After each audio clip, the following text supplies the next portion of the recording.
You know, it's funny. I talked to Steve a little bit last week about winning a major. It's the one thing he hasn't done, and he's not putting a lot of pressure on himself. I mean, as far down as he was in terms of losing his card and not sure if he's ever going to get it back, to have come back the way he did, making sports history, in my opinion, by being voted Comeback Player of the Year 2 years in a row.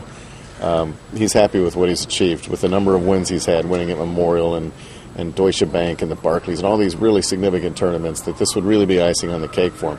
When you're talking about putting, any conversation starts with Steve Stricker. He was beautiful today. He steps up to any length of a putt. I don't care if it's 25 feet or 10 feet or even 40 feet, and he thinks he can make it. And so when you get that kind of confidence going, and he's straight enough, and frankly he's long enough, but he keeps it in the fairway, and he's going to keep it on the green, and he's going to keep himself in every hole, he's going to do something like that.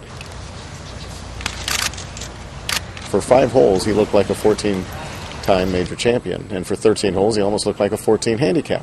It's a little bit harsh.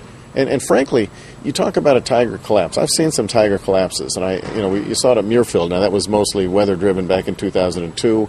You saw it at Quail Hollow last year, but he was still trying to come back from things personal life and the time off he had. I saw it at Firestone last year, where he just looked awful. This didn't look utterly pathetic. He makes the turn at 2 over, which is not awful. Certainly not on this golf course. And you just sense that when he missed the fairway, and he still had decent looks, he had gaps through the trees and things like that, but you just had a sense that he was expecting things to not go so well. For the fan, and for us too, even when you go out and watch him, if you forget for a minute who he is and what he's done, he looks like just about everyone else in the field. On this day, he actually looked worse than a lot of the players in the field, but he's not doing anything special, and that's the one thing that we haven't seen yet.